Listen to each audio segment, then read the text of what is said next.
What's up, YouTube people? I'm Casey, and welcome to another video made by Chasing the Source Materials. Today's video is going to be our first book summary on a source material I got from Archaix. The source material that I have chased for you, the people, is Built Before the Flood: The Problems of the Tiwanaku Ruins, written by H.S. Bellamy. A few things I want to go over before I start my summary is I don't think my understanding of the text is the only one, nor do I think it's the best one. But with that being said, these are the things I understood and deemed to be important. I also believe that this summary is what the author wanted the reader to understand by reading this book. Another thing we need to go over is how this book relates to the Archaix research and theories. So here are some of the relating topics I found between the book and the Archaix research. Errant bodies are discussed in the book, and in the Archaix research there are several errant bodies discussed, such as the Phoenix object and the Nemesis X object. Catasterphes of water are talked about several times in the book, and some of the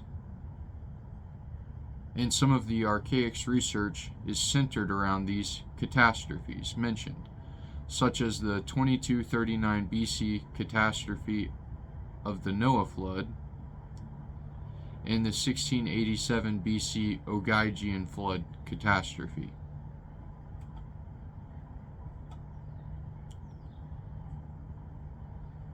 Volcanism is also a topic of interest in the book, and this relates to Archaix research about thick black clouds, pillars of light, and vapor canopies. There are parts of the text that refer to a bearded race of individuals. In the Archaix research they are called Anuna, or Anunnaki, and they are a highly civilized race of people. Megalithic structures with precise carvings were discussed in the book, and in the Archaix research this is evidence of Anuna or Anunnaki with their advanced technologies. One last thing I want to touch on is the topics that make the Tiwanaku ruins so interesting. The ruins contain megalithic blocks, slabs, and edifices weighing up to 200,000 pounds. Also, all of these structures are found sitting on a mountainous region at a height of 12,500 feet above sea level. The ruins contain slanted water erosion lines, or strand lines, at a height of 12,500 plus feet above sea level, which indicates to me a sea being much higher at one point and sitting next to the ruined city. The areas around the ruins contain salt deserts, salt lakes, and a salty river, and this is assumed to be caused by ocean waters. Now we're getting into the summary. Chapter 1. The Interandean Altiplano. These are the main ideas I gathered from Chapter 1. The Altiplano is a plateau in the South Americas, in the mountainous regions of Bolivia, Peru, Chile, and the Argentine which surround it. There are three distinct water levels marked by strand lines in the Altiplano. Two strand lines are above Lake Titicaca, which sits at 12,500 feet above sea level. The author suggests that a lunar body could pull on waters, causing humps and tides in the ocean to rise to this astounding height of 12,500 plus feet.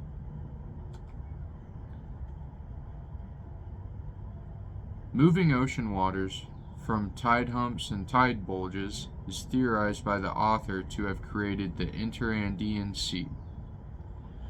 When forces ceased pulling these tides into existence, salty lakes came into existence, specifically the ones in the Andes region. South America is theorized to have been birthed out of this ocean redistribution, at the same time as the creation of the salty lakes. Chapter 2: Cosmological Considerations. This is my understanding of what was in Chapter 2. The author theorizes how a moon could be captured, and he comes up with the idea of a cosmic body, or errant body, that is foreign to our solar system, which could push a smaller planet and a bigger planet together, causing a captured moon. I think it's important for you guys to hear this quote about this topic of errant bodies that can be found on page 19 in the book. And I quote, "However, the instance is practically hypothetical, because errant bodies of planetary size do not seem to exist in space." End quote. And for my Archaix errants, what about planet Phoenix?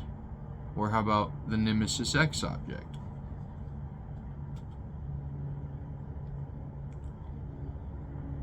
The smaller planet, or now captured Luna, would be more likely to eventually fall apart under the gravitational pull of our Earth, rather than float out of reach of the Earth's gravitational pull. There's proofs that in our past we have had tide humps, and there's proofs that we have them now in our present day. Our captured moon, the one from the first period and second period Tiwanaku times, caused humps. A zenithal, which laid directly under the lunar body, and a nardile, which laid directly opposite of the zenithal, on the other side of the Earth. When the two humps connected, it had become a girdle tide, which is more narrow and taller than the humps. Due to the girdle tide, Earth would eventually have longer days due to the mass in the center of the Earth slowing down its rotation. During the water flowing to the Great Girdle Tide, there was a slow migration upland away from the shore that was moving inland, and this was all due to the pull of the newly captured moon. It's important for my Archaix errants to know that this newly captured moon discussed was the moon that was captured in 2239 BC, and the one that caused the Great Noah Flood. Eventually, the water moving onto the land would cease as it reached a max height, due to the moon no longer being able to pull the ocean waters upwards. After the maximum height was reached, the Earth's gravitational force would become too much for the moon, and it would have began to disintegrate. The debris of our falling apart moon would form a ring as it fell in the areas of the girdle tide. As the falling moon loses its mass and gravitational power, water would flow from the girdle tide toward the northern and southern areas of our Earth. Lands in the girdle tide region would be lifted out of the ocean to create wide continents, like the Andina becoming South America and the Abyssinia turning into Africa. The northern and southern regions of our Earth would deal with flooding and the losing of land masses to the oceans during this destruction of the moon. Earthquakes would be ongoing during the destruction of the moon. After the destruction of the moon which came before the one we have now, Earth would have a moonless eon where people were rebuilding in their new lands and waters. After the moonless time, a smaller planet that kept traveling closer would eventually become close enough to our ocean that it would cause disturbances and a small catastrophe. When the new smaller planet got too close to the Earth, it would eventually become the newly captured Luna, the Luna we have today, causing a major catastrophe, a great capture flood, and for for my Archaix errants using Jason's chronology, this is the Archaean flood of 1687 BC. During the losses and gains of moons, man was as advanced as he is today. When our present moon was captured, land areas in the tropics closest to the sea became permanently submerged by the new tide hump. The author dates the capture of our present moon at 11,500 BC and the destruction of our last moon no sooner than 250,000 years ago. And I just want to say at the end of the video, I'll kind of discuss my beliefs on chronology and who I deem to be more correct in their theories. Chapter 3: An Ancient Refuge of Man. This is what I found important in Chapter 3. The Andina, or the Bolivia and Peru areas, was a safe haven, as it was above the newly formed tides caused by a newly captured moon. Also, the temp of this safe haven was of a warm tropical type. With all this being said, this safe haven still suffered two soft catastrophes. It's important to know that this captured moon event discussed is the first big catastrophe, and for my errants, it is the capture event of 2239 BC, more well known as the Noah flood. The first period of this region had settled there from unknown places. They could have been locals or refugees migrating to lands that are more suitable after a capture event flooded many lands. My personal belief is a mix between the two. At the lowest strand line, the first period people built the cities of Husseini and Similik. They also built old temples and other places. All these first period structures were made out of a reddish sandstone and have assumed to have been carved with copper tools.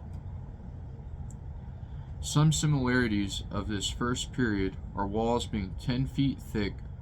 Walls or buildings would have been sunken into the ground. All sides on the structures would have been worked on except for the one touching the ground. Smaller structures could have had roofs. The larger ones seem unlikely to have had them. The first period people chose Husseini and Similik locations because of its commerce capabilities, as it was a prime spot for transporting and travel, as it being on the shore of that lake that came before Titicaca. The old temple being 13 to 14 miles away from Husseini and Similik suggests that it might have been religious or holy land. In support of that, the second period people also built on the same site and used materials that had been transported 6 times as far away as the first period people's materials, and this was all moved by ships. Bearded faces are marked on the old temple, and they are theorized to be there for magical or holy purposes. The first period settlers suffered a flood catastrophe due to the fact that they were within 1,100 to 1,300 miles away from a girdle tide during a precessional movement of the earth. This catastrophe would be the first smaller one discussed in the book. Waters around the Andina had risen. The Meseta had sunk, causing a landlocked sea due to the mountainous walls. When the flow of water stopped, it's estimated that over 90 feet of seawater sat on top of Similik and Husseini and other first period structures. The old temple being miles away from Husseini and Similik, as well as the shore, kept it safe from being flooded, but had dirt and debris thrown up on it by the floodwater. The old temple now sat right next to the newly formed Interandean Sea. Chapter 4: The Rise of a New Culture. These are the important topics I found in Chapter 4. As soon as the survivors had realized the flooding was stopped and no new water would flow from the low points of the mountainous wall, there was a rebuilding of civilizations. And it seems that there was a migration of multiple races of survivors. An example of this, we find square American, purely Nordic, slightly Mongoloid, and distinctly Negroid facial types on pottery from this time period. The new migrant survivors and the native surviving peoples started a second period of culture. During this second period culture, a statue of a bearded Nordic individual was erected. These second period people built intricate edifices, built harbors and docks, as well as digging a 100-foot wide moat. It's theorized that these settlers chose the old temple site as the center of their new city, not only because it was once chosen holy by the first period people, but because it was proven holy by the flood not flowing over top of it. This new city would also be a good spot for commerce and travel, as it sat next to the harbors and docks, which made it possible for the people to go to and from other flourishing shore districts. These second period peoples opted out of using the softer, reddish sandstone for their structures and went for a much more harder stone made of andesite. Andesite is made from the slopes of the volcano Capilla, which is 30 miles away, which would had to have been moved by ships on water. All structures and edifices from this second period that escaped weathering show precision cutting. All the surfaces are smooth, polished, and plain. There are no sign of chisel marks. All lines are straight and parallel. Angles are true, measurements are exact, and edges are clean and sharp. There are no tools found that could maneuver the hard andesite stone. The author theorizes settlers could have known how to harden bronze. The introduction of bronze tools are likely from this new superior race migrant who caused the second period, classical period. New settlers mined for tin for making their new hardened bronze. Large ships and wooden structures were built during this second period civilization. Sometimes large ships would sink carrying blocks that weighed many of tons. Many of times it was close to the harbor. Chapter 5. The Enigma of Tiwanaku. These are some of the important pieces of the puzzle that I found in Chapter 5. The closest inhabitants of the Tiwanaku ruins rest just 12-ish miles away, and these people might account for some of the walking off of the artifacts and worked stone. Tiwanaku is a word in the language of Quiche, which translates to failing light, which is said to refer to the worship of the god Catasterphes, the decaying moon, which humans were sacrificed to keep the moon from dying. This could be a possible origin story to the name Tiwanaku. The Incas built close to the civilization, but never directly on top of it. Tiwanakan Indians have stories of the great city being built before a great cataclysm called Chamak Pachu, the Age of Darkness. The author suggests one reason there was opened up parts of the city was due to its warm tropical-like weather. Chapter 6. The Mightiest Stones in the World. These are some of the things I gathered from Chapter 6.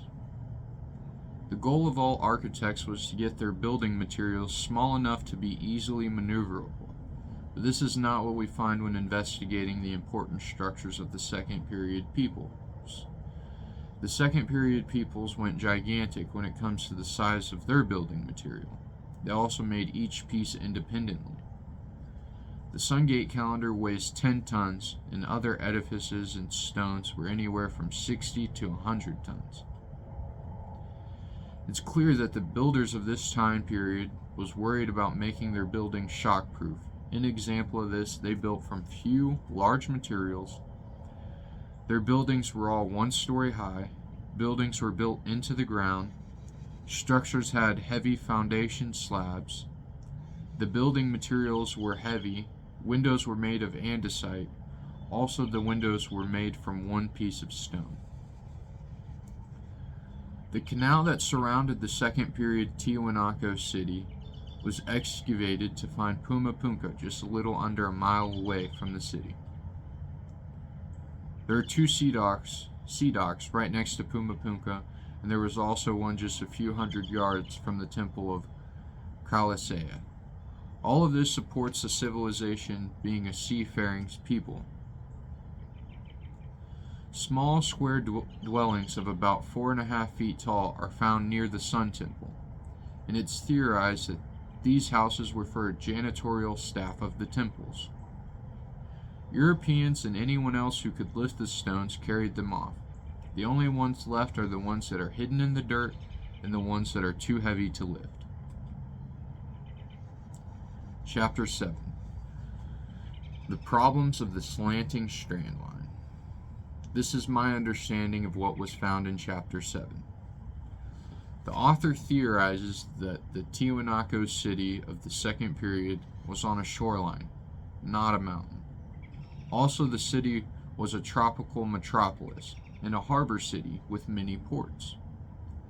The canal system found around the city is theorized to be made for defensive purposes or commerce.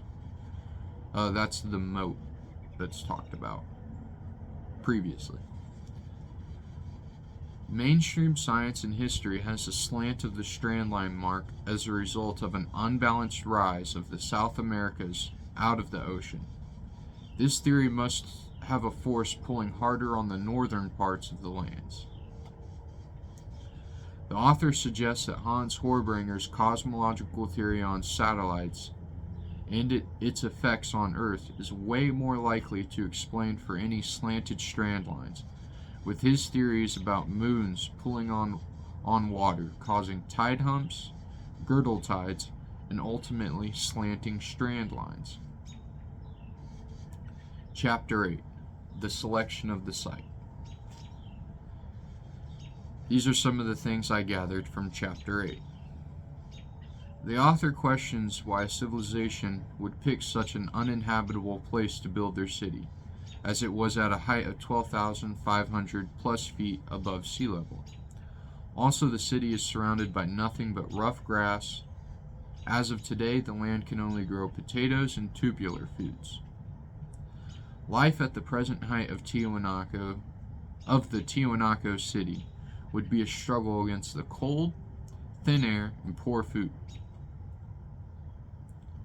Tiwanaku, with its huge building structures and precise art, suggests that at the time of the construction, the climate, among other conditions, must have been different to be able to support armies of workers to build these structures.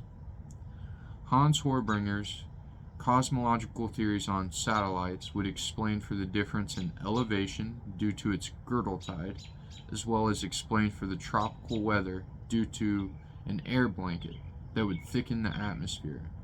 Also, it's important to know that this air blanket would exist in the same area as the girdle tide.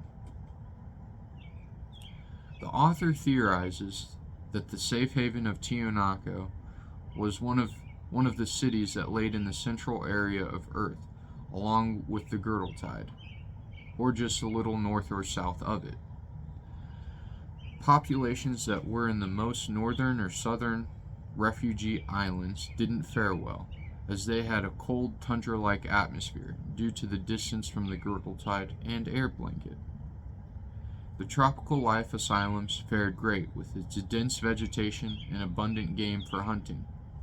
The peoples of this land would be well nourished and abundant. During the construction of the Tiwanaku city, it was a tropical, abundant life asylum. And in example of this, we find charred remains of vegetation under volcanic ash, giant turtles, buildings with open roofs, sea creatures marked on pottery that are only found in tropical waters. The Tiwanaku land might have been considered sacred by the previous people and chosen again to be sacred due to the fact that the flood waters never reached the old temple where the new city was erected. The island people of Tiwanaku had agricultural shelves, or Andes, meaning shelves in Spanish. I personally believe these Andes are a sign of a highly civilized race bringing gardening to the culture. Also, I need to do a, personal service announcement. Or, no, public service announcement. Jeez. And I really just, if you're reading, books about new topics and, new ideas, it's really important that you submerge yourself into the book and the stories of the people so you don't get easily confused, like I did, about where the Andes were located. It was only when I put myself in the shoes of the people did I realize where the Andes were. So, yeah, just make sure you're really paying attention about, the stories of the people and just, put yourself in their shoes and you'll have a better understanding if you're sitting there imagining what it would be like to go through these experiences and things like that. Back to the summary. The Andes was a step-like design built on the side of mountain slopes, creating agricultural terraces that utilized every inch of the island, which made stair symbols very important. And the symbol was put on pottery, and it was marked in the architecture as well. A great example of this is the Sungate calendar. Also, the step symbol or motif can be found in the ground plans of the whole great Tiwanaku city. The Andes Gardens are estimated to have fed thousands or millions, which would explain for the step motif or symbol representing earth, world, salvation, and life. These shelves made their appearance at a time when land was becoming scarce due to the girdle tide swallowing more lands after a great cataclysm. This necessitated the use of every inch of the island. It's theorized there was a dense population of people, and there was enough workers to till and work these gardens. The only reason flatlands found below the Tiwanaku city weren't utilized was because of the probability that they were covered by ocean waters. On the topic of highly elevated structures, the author talks about a fortress of Olanti Paribu, which is made up of valleys and chasms that exists on top of a plateau at a height of 13,000 feet above sea level. In this safe haven-like fortress is found constructions made of mostly smoothly polished blocks of red porphyry, which is a lava rock containing crystals. Also, he theorized that these blocks must have been moved from a considerable distance by sea.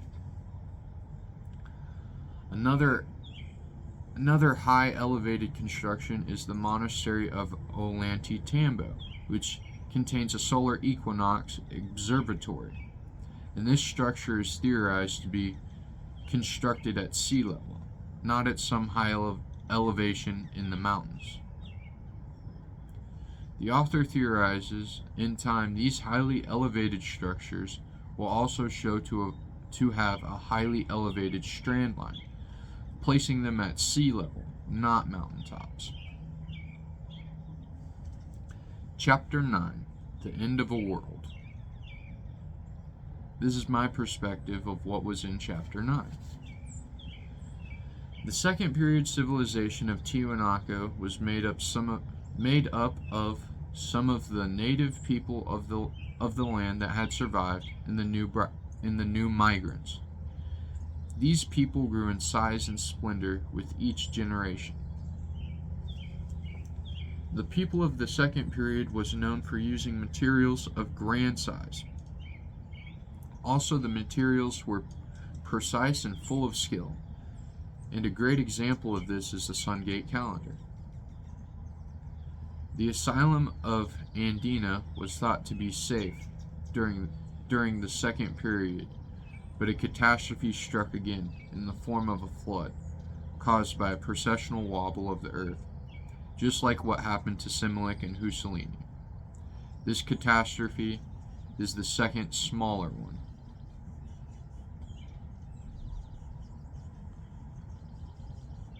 Large amounts of water leapt over the low-lying mountaintops, causing destruction and havoc for Tiwanaku in all low-lying culture centers and the Andina Asylum. And this is what caused the Interandean Sea to come into existence. There was evidence before this new sea was developed. There was active volcanoes releasing all its contents, leaving thick layers of volcanic ash. In some places 2 feet deep, and in other places 2,000 feet deep. At many places there was 2 layers of ash, one layer being lower and softer, assumed to be deposited on dry land, and a second harder layer that was deposited wet. This supports the theory of volcanism before and during the flooding. The author suggests that the Earth's precessional wobble was the cause of the volcanism, as well as the girdle tide movement. The ashfall has preserved proof of charred plant material 4 inches thick and much thicker elsewhere, showing there was a tropical-like vegetation during Tiwanaku's second period times. The suddenness of the catastrophe of Tiwanaku is assumed by the author and many others, and in support of this we find evidences that some of the construction... I'm going to restart that. The suddenness of the catastrophe of Tiwanaku is assumed by the author and many others, and in support of this we find evidences that some of the construction materials were half completed, the tools were thrown about, along with the bones of men and animals. Also beads and pieces of pottery were found amongst everything else. It's theorized that the sea never rose past the strand line of the highest level, due to the lunar body's gravitational pull upon the water reaching its maximum effect, as the water was too abundant for the lunar body to continue its effects. A layer of lime found on the unfinished edifices of Tiwanaku supports them sitting under the Interandean Seas for a short period of time. The survivors of this flood, caused by the precessional wobble, did not raise any more stone buildings, as the author theorizes that the inhabitants that lived at higher altitudes and the ones that were able to survive due to their elevation were the ones who were employed to till and work the Andes gardens. These peoples are theorized to be less advanced, and I assume the author means in the art of stone, that is. Excuse me. The dwelling spaces of this time, after this second smaller catastrophe, would be dugouts, log huts, and caves. All of these would have to be at a high elevation.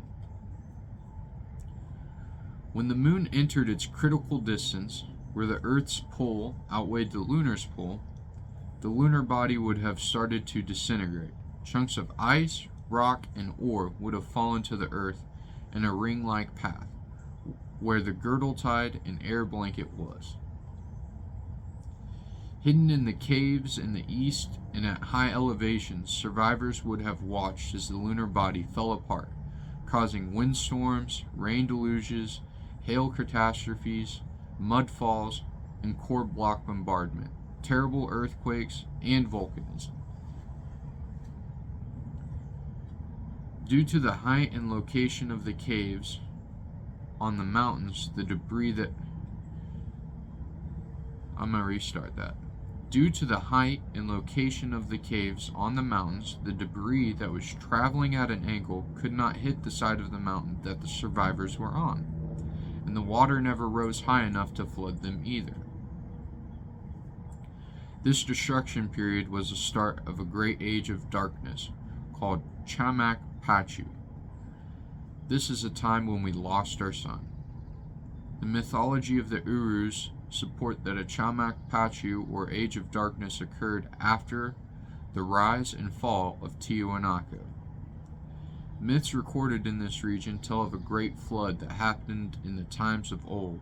When everything had calmed, survivors came out from caves, hills, waters, and tree trunks, which is assumed to be the large vessels that carried stones of many tons.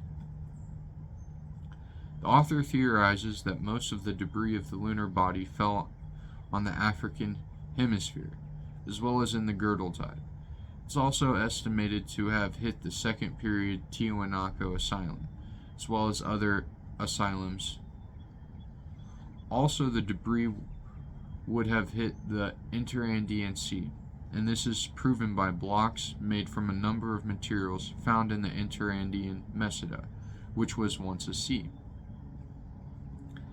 Mainstream scientists theorize that these blocks were being burned and turned to glass by volcanic activity, but the author's theory of these blocks being cosmic missiles sent by our lunar body is much more likely, as the closest volcano is miles away. After a time of the moon losing its mass due to it falling apart, ocean was able to escape the gravitational pull, and as a result, waters traveled north and south from the Great Girdle Tide in rings. When the sea began to sink and fall off from the landmass of the Andina, this is when the slanted water level, which is marked, was fixed. There was no more hump or bulge, causing a slanted strand line. During the redistribution of water, Lake Titicaca came into existence, along with the vast Popo Sea as well. These new waters were straight and true and followed geidal curvature of a globe. At the end of the Great Girdle Tide, the Andina refuge was raised out of the sea to expand and become a vast continent. The same thing happened to other tropical asylums. The gaining of lands would only be seen as a good time for a short period, as the survivors realized how their air was becoming thin and icy. The air blanket dispersing with the girdle tide caused for the area to lack its once tropical atmosphere.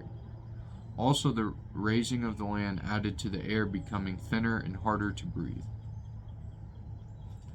The only chance of survival during the rise of the Andina lands was to descend the mountain while dealing with cold temp, thin air, earthquakes, and terribly lit pillars of flame due to active volcanoes. These survivors who descended to the lower outer slopes were rewarded, as these places would become the new tropical zones. Water basins caught escaping seas, creating the Titicaca Basin, becoming Lake Titicaca, and the Popo Coyospa Uni Basin, becoming salt deserts, and Lakes Popo and Coyospa. Plants and animals that couldn't handle the rapid change in environment and air pressure died, but the ones who could underwent a development of degeneration, as they shrank 5 times their original sizes. The author says he can confidently conclude that the causes of this second period catastrophe was a cosmic one, and to be more precise, it was our previous lunar body's destruction. A great example of this can be found on pottery that was found in the Tiwanaku area, which ended up having big yellow discs with fierce pumas, representing the fierce, evil, and dangerous moon, not the sun. The survivors of the disintegrating moon and changes of water tides was now experiencing tides being pulled on their new homelands. found in the low-lying tropical foothills. And in experiencing this, they found importance in their culture's myths and legends about salvation being found in the mountains. Scouts were sent out by low-lying foothill civilizations to see if the Tiwanaku city would be their safe haven from the sea's destruction, but it was never utilized in time, as what the people feared most happened, a cataclysm caused by the moon. This was the moon's capture cataclysm, and this is the second bigger catastrophe talked about in the book. And for my errants, this is the Ogaijian flood of 1687 BC.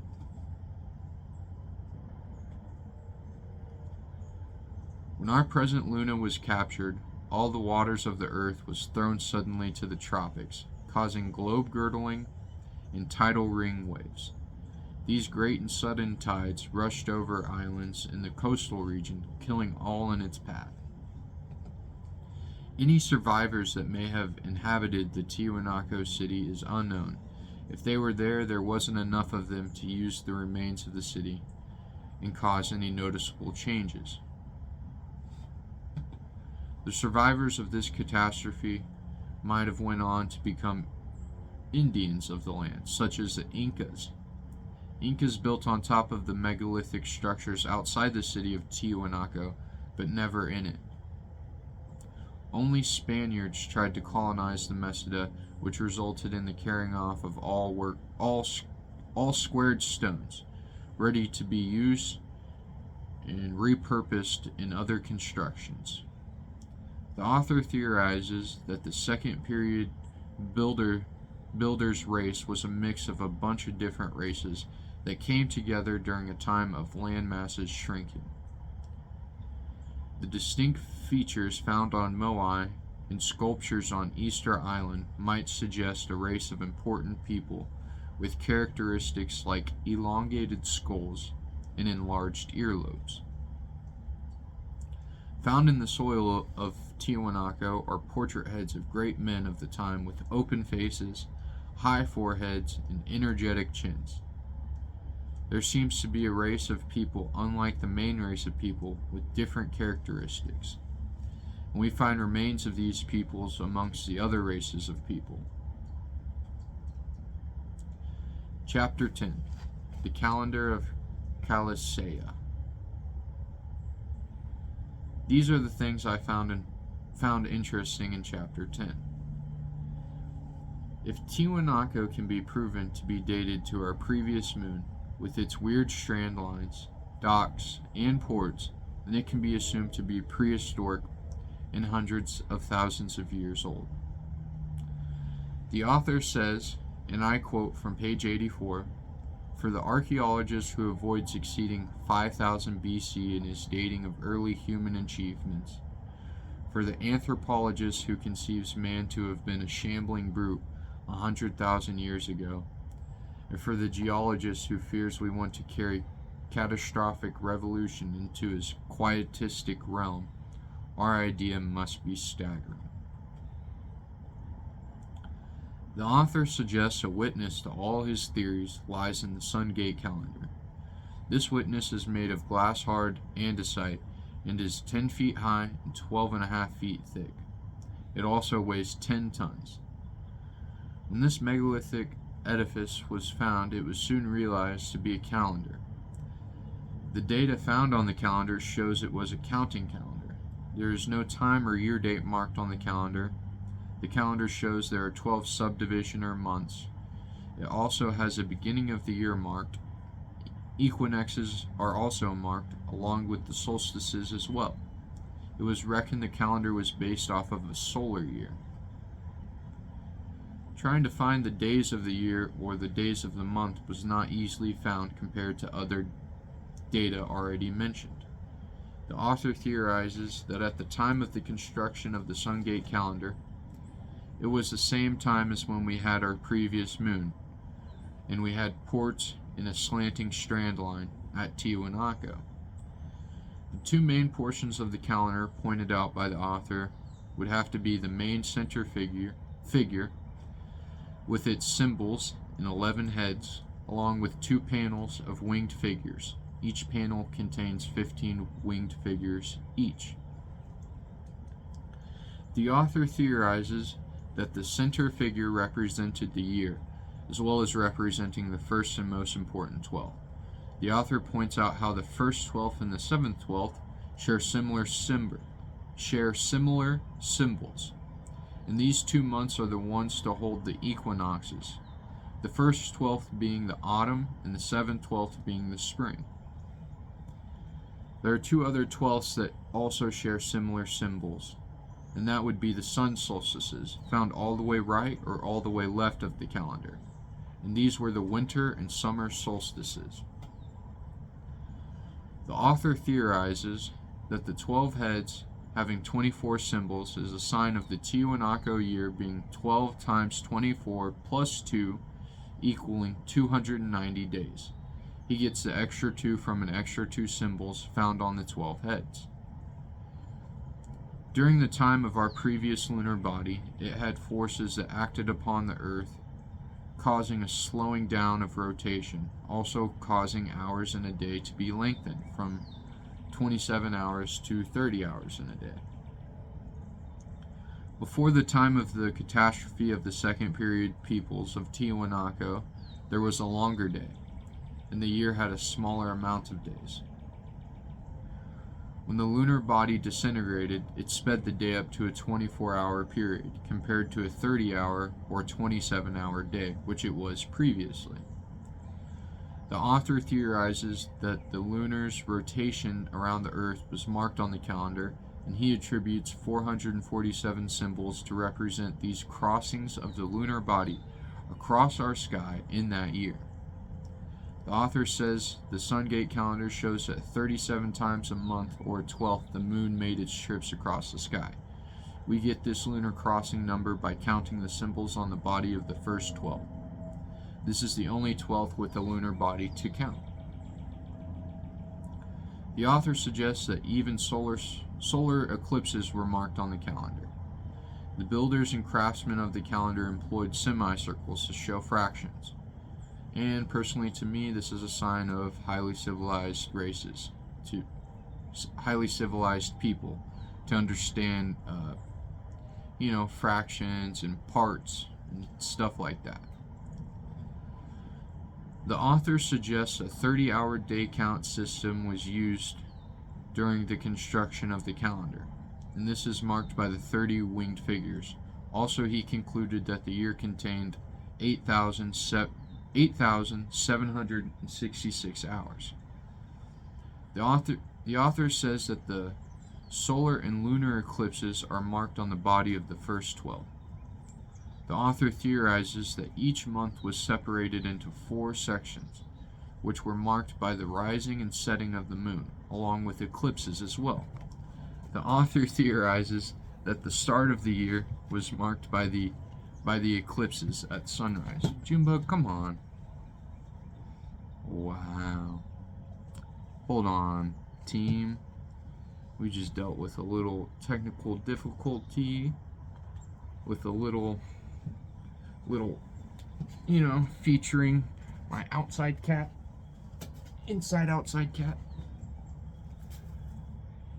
Oh, man. Give me a minute here.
Okay.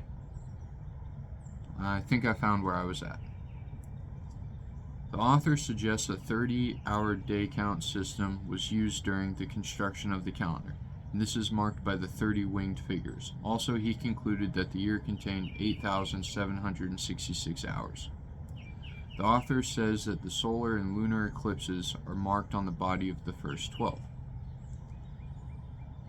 The author theorizes that each month was separated into 4 sections, which were marked by the rising and setting of the moon, along with eclipses as well. The author theorizes that the start of the year was marked by the eclipse at sunrise. This had to be the autumn equinox. Due to the changes in time, some of the key eclipses in rising and setting of the sun was slightly off, but not too much to cause change. It's theorized that the 30 winged figures could be used to find when the next eclipse would be, and it would be known down to the hour. Junebug, you go. Come on. Come on, cat. Alright, these are some of the conclusions that the author comes to about the Sungate calendar.